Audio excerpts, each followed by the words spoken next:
লা ইলাহা ইল্লাল্লাহ লা ইলাহা ইল্লাল্লাহ লা ইলাহা ইল্লাল্লাহ লা ইলাহা ইল্লাল্লাহ লা ইলাহা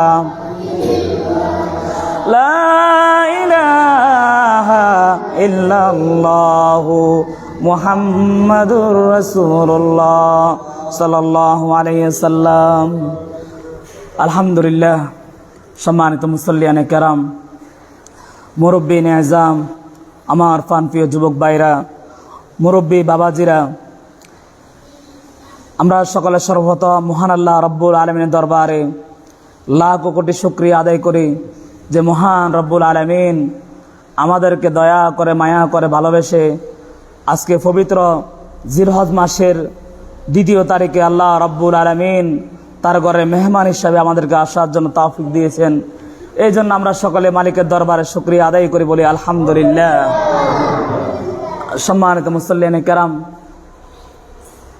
এই মাসটি অত্যন্ত গুরুত্বপূর্ণ মাস।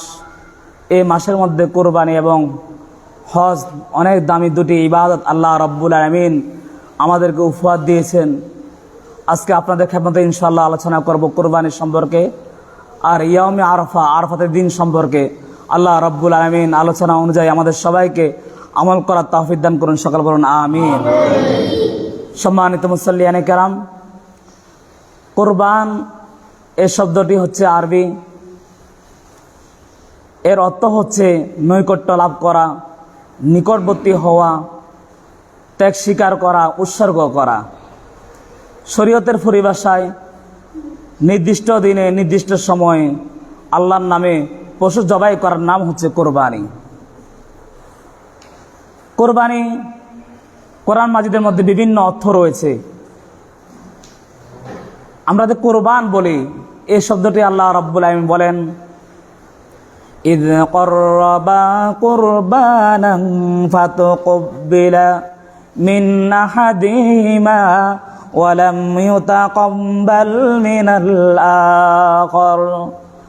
আল্লাহ রাব্বুল আলামিন বলেন, ইয ক্বাররাবা কুরবানান, তারা উভয়ে কোরবানি করেছিল, আমি আল্লাহ রাব্বুল আলামিন একজনের কোরবানি কবুল করেছি, অন্যজনের কোরবানি কবুল করি নাই।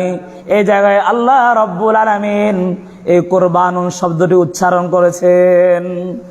অন্য জায়গায় আল্লাহ রাব্বুল আলামিন বলেন নুসুক, নুসুকত কোরবানি। আল্লাহ রাব্বুল আলামিন বলেন, কুল ইন্না সলাতি ওয়া নুসুকি ওয়া মাহইয়ায়া ওয়া মামাতি লিল্লাহি রাব্বিল আলামিন। তোমরা বলো, নিশ্চয় আমার নামাজ, আমার কোরবানি, আমার জীবন, আমার মরণ সব কিছু একমাত্র আল্লাহ রাব্বুল আলামিনের জন্য। এই জায়গায় আল্লাহ রাব্বুল আলামিন নুসুক অর্থ বুঝিয়েছেন কোরবান। 3 নম্বর আল্লাহ রাব্বুল আলামিন সূরা কাউসারের মধ্যে বলেন, ইন্না আতাইনাকাল কাউসার ফাসাল্লি লিরাব্বিকা ওয়ানহার। আল্লাহ রাব্বুল আলামিন বলেন, ও আমার বান্দা, তোমরা নামাজ পড়ো আর নামাজের পর ওয়ানহার, তোমরা কোরবানি করো। এখানে আল্লাহ রাব্বুল আলামিন কোরবানি শব্দ বলেছেন ওয়ানহার। অন্য জায়গায় আল্লাহ রাব্বুল আলামিন বলেন, ওয়ালিকুল্লি উম্মাতিন জাআলনা মানসাকাল লিয়াযকুরু ইসমাল্লাহি আলা মা রাযাকাহুম মিন বাহিমাতিল আনআম। আমি প্রত্যেক নবীর উম্মতের উপর এই কোরবানির নিয়ম করে দিয়েছি। এই জায়গায় আল্লাহ রাব্বুল আলামিন মানসাকান দ্বারা কোরবানি বুঝিয়েছেন। তারপর রাসূলুল্লাহ সাল্লাল্লাহু আলাইহি ওয়াসাল্লাম হাদিস শরীফের মধ্যে বলেন, মান কানা লাহু সাআতু ওয়া লাম ইউদহি ফালা ইয়াকরুবান্না মুসাল্লানা।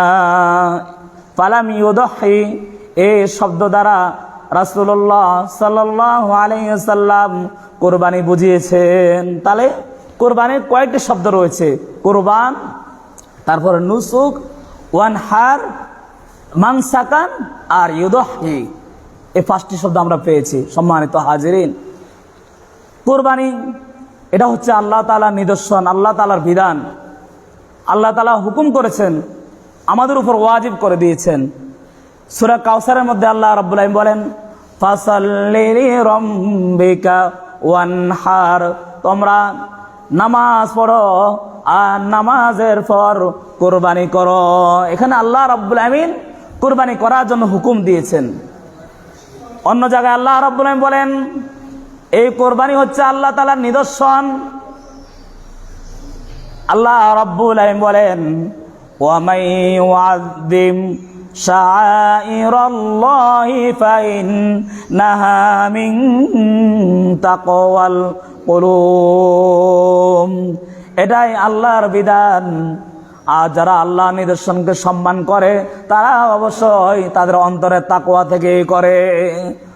আল্লাহর ভয় যদি থাকে, আল্লাহর নিদর্শন, আল্লাহ তাআলা যা হুকুম করেছেন তা আল্লাহর বান্দারা পালন করবে। সম্মানিত হাজিরিন, 2 নম্বর, কুরবানি করার মাধ্যমে আল্লাহ রাব্বুল আলামিন এবং বান্দা অনেক নৈকট্য হয়ে যায়, নিকটবর্তী হয়ে যায়, নৈকট্য লাভ করে, আল্লাহ তাআলা সন্তুষ্টি লাভ করে। এই জন্য আল্লাহ রাব্বুল আলামিন বলেন, কুল ইন্না সালাতি ওয়া নুসুকি ওয়া মাহইয়ায়া ওয়া মামাতি লিল্লাহি রাব্বিল আলামিন। বান্দারে তোমরা বলো, আমার নামাজ, আমার কুরবানি, আমার জীবন, আমার মরণ একমাত্র কার জন্য? কার জন্য? আল্লাহর জন্য। তারপর 3 নম্বর, আল্লাহ রাব্বুল আলামিন এটা ইব্রাহিম আলাইহিস সালামের সুন্নাত জিন্দা করা রাখার জন্য, স্মরণ করে রাখার জন্য এই কোরবানির নিয়ম, কোরবানির বিধান আমাদের উপর ওয়াজিব করে দিয়েছেন। আল্লাহ রাব্বুল আলামিন বলেন, ওয়াফাদাইনাহু বিদিবহিন আযীম ওয়া তারাকনা আলাইহি ফিল আখিরিন। আমি আমার ইসমাইলের পরিবর্তে এমন একটি মহান জন্তু দান করেছিলাম কোরবানি করার জন্য, জবাই করার জন্য।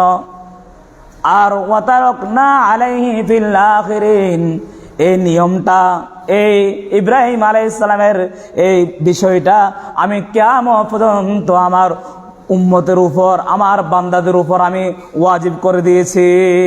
ওয়া তারাকনা আলাইহি ফিল আখিরিন, যুগ যুগ কিয়ামত পর্যন্ত এটা উম্মতের উপর, বান্দাদের উপর আল্লাহ রাব্বুল আলামিন কুরবানির নিয়ম করে দিয়েছেন। সম্মানিত হাজিরিন, কুরবানি করব, আল্লাহ রাব্বুল আলামিন আমাদেরকে এত ধন সম্পদ দিয়েছেন, শরীর দিয়েছেন, নাজ নেয়ামত দিয়েছেন। এগুলা যদি আমরা শুকরিয়া আদায় করি, শুকরিয়া আদায় করলে আল্লাহ রাব্বুল আলামিন নেয়ামত সমূহ আরো বৃদ্ধি করে দিবেন। এই জন্য আল্লাহ রাব্বুল আলামিন বলেন, লা ইন শাকারতুম লাযীদান্নাকুম ওয়া লা ইন কাফারতুম ইন্না আযাবি লাশাদীদ। ও আমার বান্দারা, তোমরা আমার নিয়ামতের শুকরিয়া আদায় করো।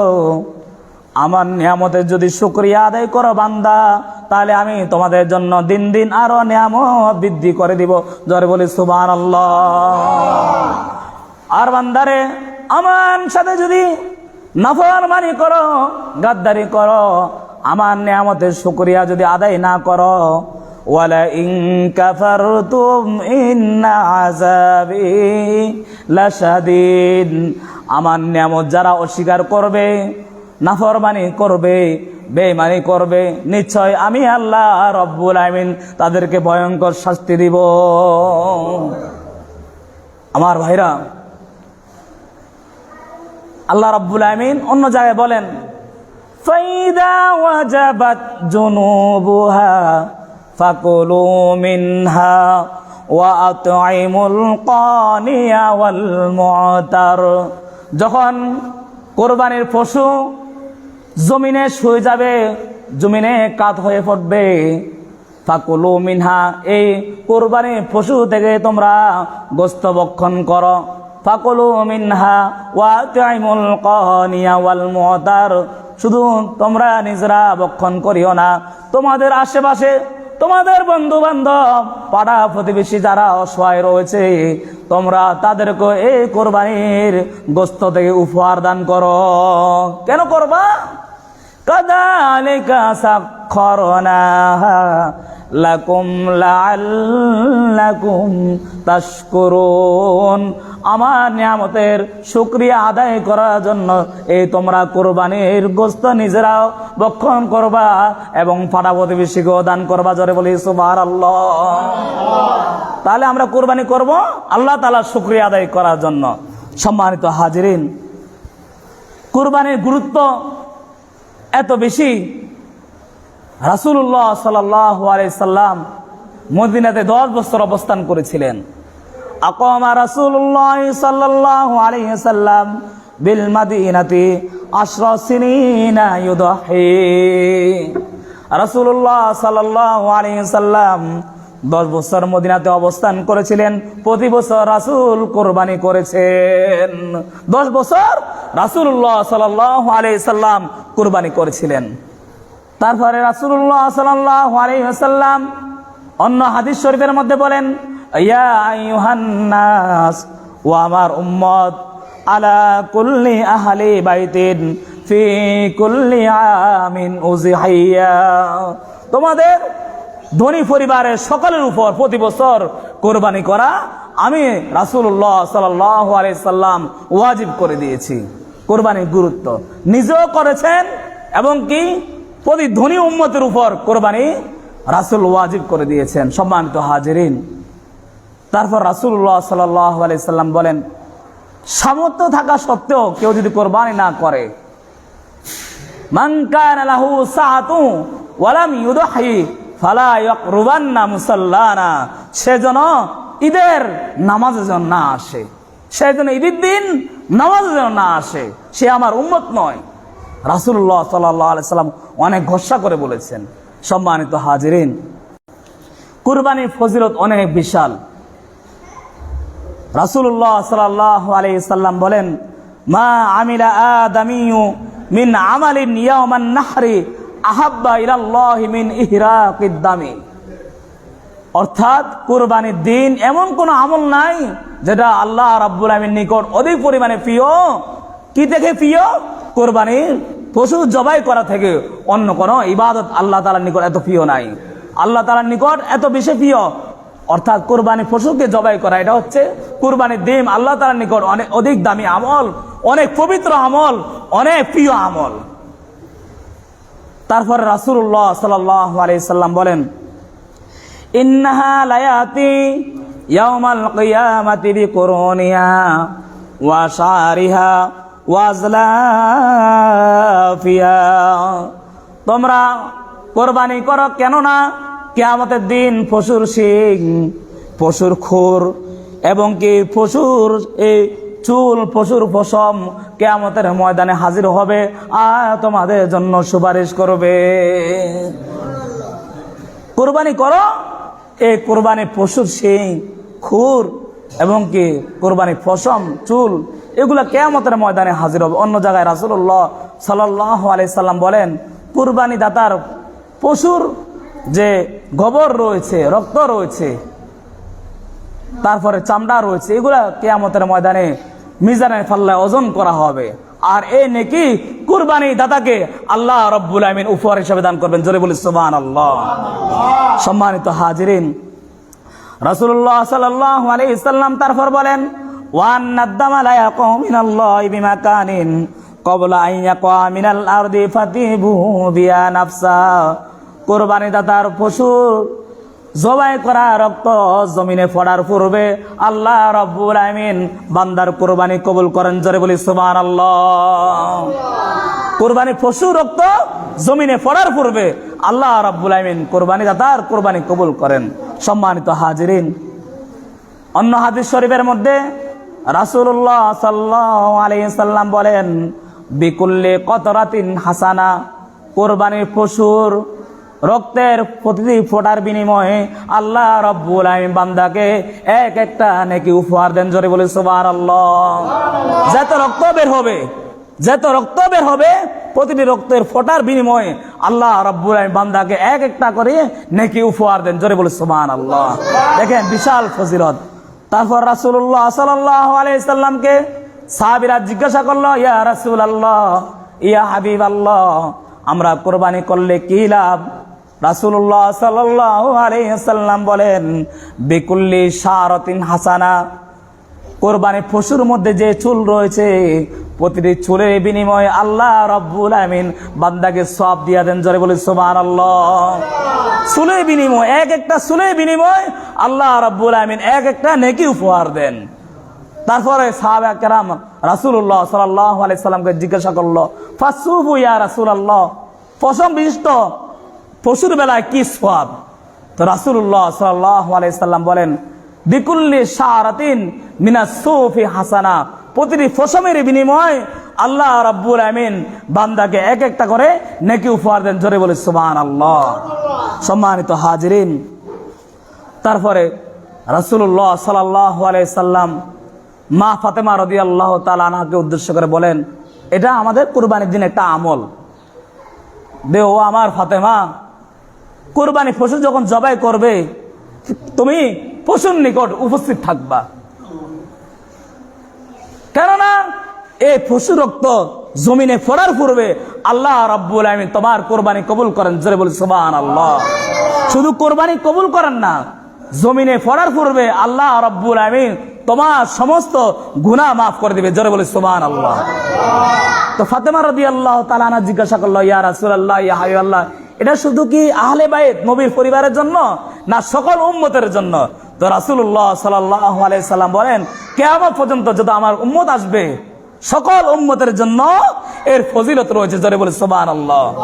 তাহলে আপনারা কুরবানি পশুর নিকট উপস্থিত থাকবেন, যারা কুরবানি করবেন দূরে থাকবেন না, উপস্থিত থাকবেন। এই কুরবানির পশুর রক্ত জমিনে পড়ার পূর্বে আল্লাহ তাআলা আপনার জীবনের সমস্ত গুনাহ মাফ করে দিবেন। জোরে বলে সুবহানাল্লাহ।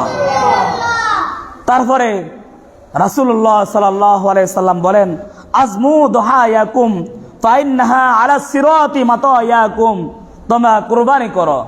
এই কুরবানির পশু কাল কিয়ামতের ময়দানে ফুলসিরাতে তোমাদের বাহন হবে। জোরে বলে সুবহানাল্লাহ।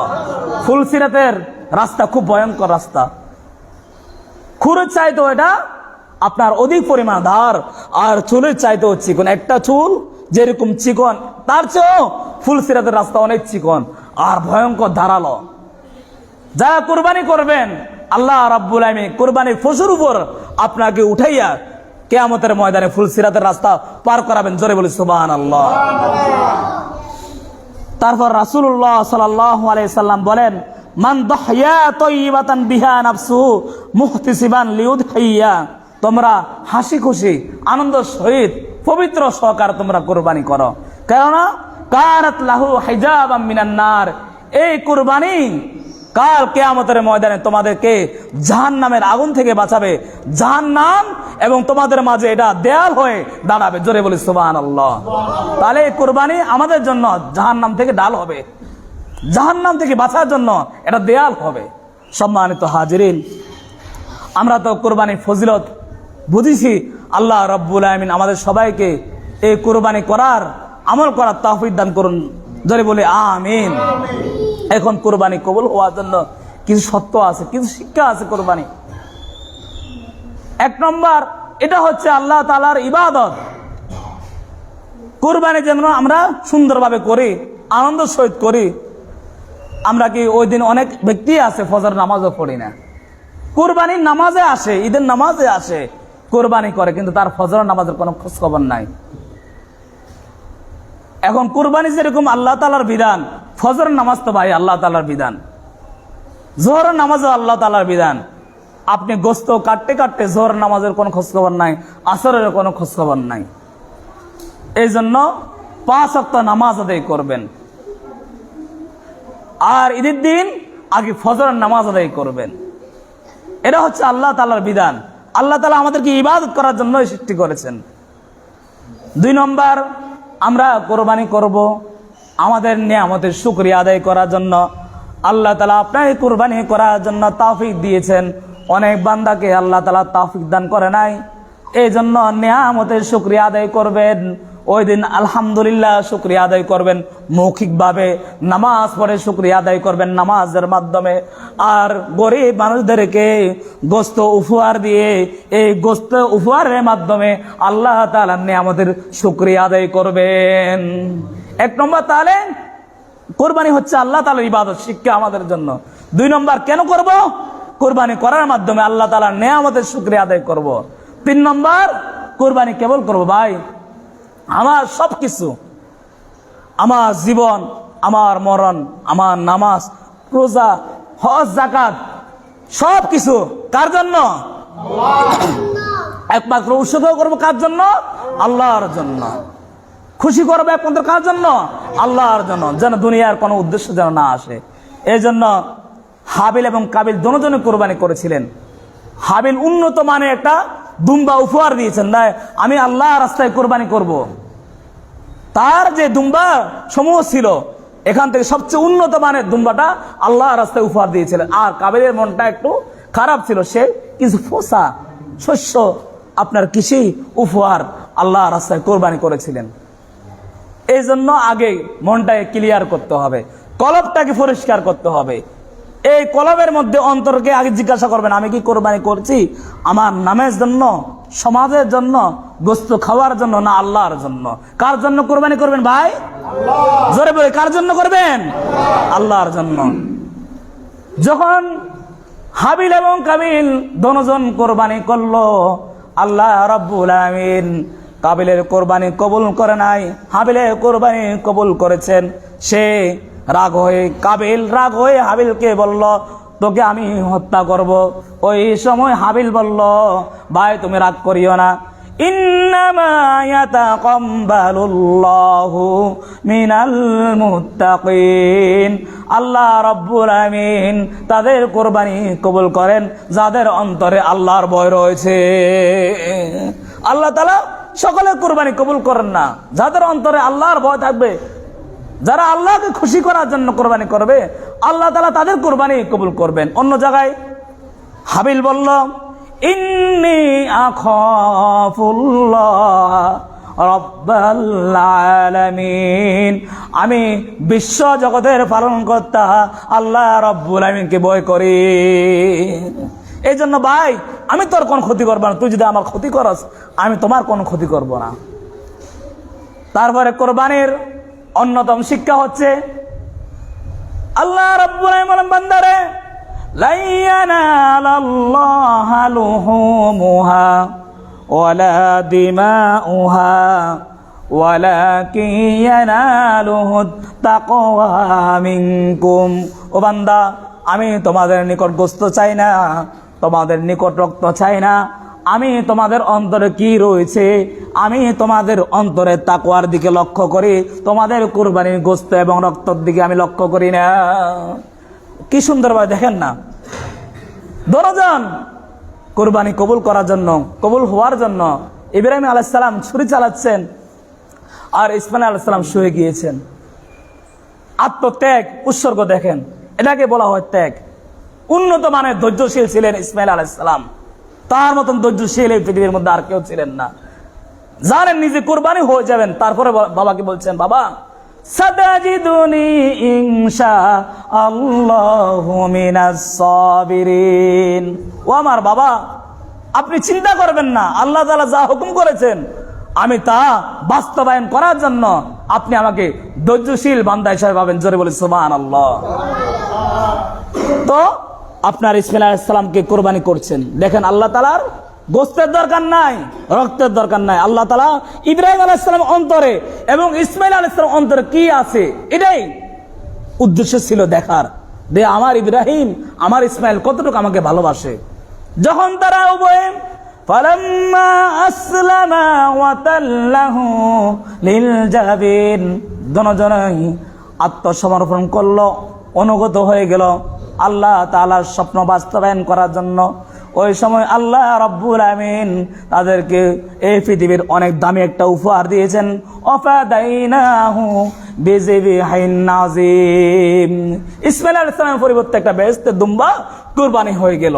এটাই আল্লাহ তাআলার দেখার উদ্দেশ্য ছিল, আমার ইব্রাহিম আমার ইসমাইল কতটুকু আমাকে ভালোবাসে। যারা এইরকম আপনার কঠিন মুসিবতের সময় ধৈর্য ধারণ করবে, দেখেন এই জায়গা থেকে আমরা কি শিক্ষা পেলাম? 1 নম্বর ধৈর্য, সবসময় ধৈর্য ধরবেন, বিপদে আপদে সবাই ধরবেন, যেন কখনো আপনি যেন ধৈর্য হারা না হয়ে যান। বিপদে আপদে সবসময় আল্লাহ তাআলার নিকট ধৈর্য ধরবেন, সাহায্য চাবেন, আর আল্লাহ তাআলা যা বলেছেন বাস্তবায়ন করার জন্য চেষ্টা করবেন, ত্যাগ স্বীকার করবেন, উৎসর্গ করবেন। সম্মানিত হাজিরিন, তারপরে আমাদের সামনে আজকে তো জিলহজ মাসের 2 তারিখ। এই জিলহজ মাসে অনেক গুরুত্বপূর্ণ আমল রয়েছে। রাস্তাঘাটে হাঁটে চলতে ফিরতে সবসময় পড়বেন। সকলে আমাদের সাথে তাকবীর বলেন, আল্লাহু আকবার, আল্লাহু আকবার, লা ইলাহা ইল্লাল্লাহু ওয়াল্লাহু আকবার, ওয়াল্লাহু আকবার, ওয়ালিল্লাহিল হামদ। বলুন, আল্লাহু আকবার, আল্লাহু আকবার, লা ইলাহা ইল্লাল্লাহু আল্লাহু আকবার, আল্লাহু আকবার, ওয়ালিল্লাহিল হামদ। এটা সবসময় পড়বেন। এটা নবীজি আমল, সাহাবায়ে কেরামদের আমল। তারা জিলহজ মাস শুরু হয়ে গেলে বাজারে, মাঠে, ময়দানে, সব জায়গায়, ঘরে বাইরে এটাই পড়তেন, জোরে জোরে পড়তেন। নিজেও তেলাওয়াত করতেন, অন্যকে বলতেন ভাই আদায় করো, আদায় করো। কারণ এটাই আল্লাহ রাব্বুল আলামিন বলেছেন, ওয়ায়াজকুরুল্লাহ ওয়ায়াজকুরুসমাল্লাহি ফি আইয়ামিম মালুমাত। নির্দিষ্ট দিনে তোমরা আল্লাহ জিকির করো, নির্দিষ্ট দিনে তোমরা আল্লাহ তাআলা জিকির করো। এই নির্দিষ্ট দিন বুঝিয়েছেন এই জিলহজ মাসের এই 10টা দিন। এই জন্য এই জিলহজ মাসের একটা গুরুত্বপূর্ণ আমল, সবাই বেশি বেশি করে এই তাকবীর পড়বেন। 2 নম্বর হচ্ছে রোজা রাখার জন্য চেষ্টা করবেন। একটা রোজা রাখবেন, 1 বছরের গুনাহ মাফ। আর সামনে আমাদের আরাফাতের দিন আসতেছে। আরাফাতের দিন আমরা রোজা রাখবো। রোজা রাখলে কি লাভ? রাসূলুল্লাহ সাল্লাল্লাহু আলাইহি সাল্লাম বলেন, সিয়ামু ইয়াউমি আরাফা। কেউ যদি আরাফাতের রোজা রাখে, ইন্নী আহতাসিবু আলাল্লাহি আইয়ুকাফিরা সানাতাল্লাতী ক্বাবলাহু ওয়াস সানাতাল্লাতী বাদাহু। আমি আশা করি আল্লাহ রাব্বুল আলামিন আমার বান্দার, আমার উম্মতের 1 বছরের পূর্বের গুনাহ, 1 বছরের পরের গুনাহ আল্লাহ রাব্বুল আলামিন মাফ করে দিবেন। জোরে বলি সুবহানাল্লাহ। এই জন্য আজকে 2 তারিখ, আগামী বুধবার এবং কি বৃহস্পতিবার, শুক্রবার, এই দিনসমূহ রোজা রাখার জন্য চেষ্টা করবেন। আমাদের কোনো ভাই ভেজাল করার দরকার নাই। সৌদি আরবের সাথেও আমরা মিলে রোজা রাখবো। বাংলাদেশে যেদিন 9 জিলহজ হবে ওই দিনও আমরা ইনশাল্লাহ রোজা রাখবো। অর্থাৎ 9 জিলহজ হবে আগামী শুক্রবার, আর সৌদি আরব হবে বৃহস্পতিবার। আমরা দোনোটা দিন ইনশাল্লাহ রোজা রাখবো। তাহলে এই রোজার সওয়াব থেকে আমরা বঞ্চিত হব না। ভাই 1 বছরের আগের গুনাহ, 1 বছরের সামনের গুনাহ মাফ, কত বিশাল সওয়াব। ইনশাল্লাহ রোজা রাখবেন তো? রোজা রাখবেন ইনশাআল্লাহ। আল্লাহ রাব্বুল আলামিন আমাদের সবাইকে রোজা রাখার জন্য তৌফিক দান করুন। সকালে বলুন আমিন। তারপর সম্মানিত হাজিরিন, এই দিনে খয়র দোয়া ইয়াউমিল আরাফা। আরাফাতের দিনে দোয়া হচ্ছে সর্বশ্রেষ্ঠ দোয়া। এই আরাফাতের দিনে রোজা রাখবেন, বেশি বেশি করে দোয়া করবেন, আল্লাহ আমার গুনাহগুলো মাফ করেন, আল্লাহ আমার গুনাহ মাফ করেন, আমার পরিবার পরিজনের গুনাহ মাফ করবেন। বেশি বেশি করে দোয়া করবেন, এটা রাসূলের আমল। আর একটা জিকির করবেন, লা ইলাহা ইল্লাল্লাহু ওয়াহদাহু লা শারীকা লাহু লাহুল মুলকু ওয়া লাহুল হামদ ওয়া হুয়া আলা কুল্লি শাইইন কাদির। এটা হাজী সাহেবদের আমল। এটা নবী আম্বিয়া আলাইহিস সালামের আপনার প্রিয় একটা আমল ছিল, প্রিয় জিকির ছিল। এই জন্য এই জিকিরটি করার জন্য চেষ্টা করবেন। সম্মানিত হাজিরিন, তারপরে আপনার আরাফাতের দিনের অনেক একটা বিশাল ফজিলত হচ্ছে, এই দিনে আল্লাহ রাব্বুল আলামিন অসংখ্য বান্দাদেরকে মাফ করেন। 365 দিন আর কোন দিন নাই যে আরাফাতের দিনের চেয়ে বান্দাকে অধিক পরিমাণে আল্লাহ তাআলা মাফ করেন। এত বেশি মাফ করেন, শয়তানও আপনার অপমানিত হয়, লাঞ্ছিত হয়, গোসা হয়ে যায়, রাগান্বিত হয়ে যায়। দেহারে আমি সারা বছর 10 বছর 15 বছর তার পিছনে কত মেহনত করে গুনাহ করাইছিলাম, কিন্তু আজকে তারা এই আরাফাতের দিনে আমল করার কারণে, দোয়া করার কারণে আল্লাহ রাব্বুল আলামিন তার গুনাহ মাফ করে দিয়েছেন। হাদিস শরীফে রয়েছে, মরুর বালুর যে পরিমাণ রয়েছে ওই রকম যদি আমার বান্দার গুনাহ থাকে, সমুদ্রে ফেনা পরিমাণও যদি গুনাহ থাকে, তারপরে আমি আমার বান্দার সমস্ত গুনাহ মাফ করে দেব। জোরে বলে সুবহানাল্লাহ।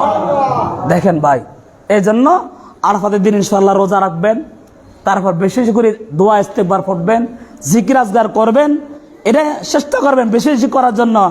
আর 9 জিলহজ থেকে, মানে আগামী বৃহস্পতিবার থেকে ফজর নামাজের পর আপনার, তারপর 13 জিলহজ আসর নামাজ পর্যন্ত 9 জিলহজ ফজর নামাজ থেকে শুরু করে 13 জিলহজ আসর নামাজ পর্যন্ত 23 ওয়াক্ত নামাজে তাকবীরে তাশরিক অর্থাৎ আল্লাহু আকবার লা ইলাহা ইল্লাল্লাহু আল্লাহু আকবার ওয়ালিল্লাহিল হামদ, এটা আমাদের জন্য সকলের উপর পড়া ওয়াজিব। সে একা পড়ুক নামাজ বা জামাতের সহিত পড়ুক, মহিলা হোক ছেলে হোক, সকলের উপর এই তাকবীরে তাশরিক একবার পড়া ওয়াজিব।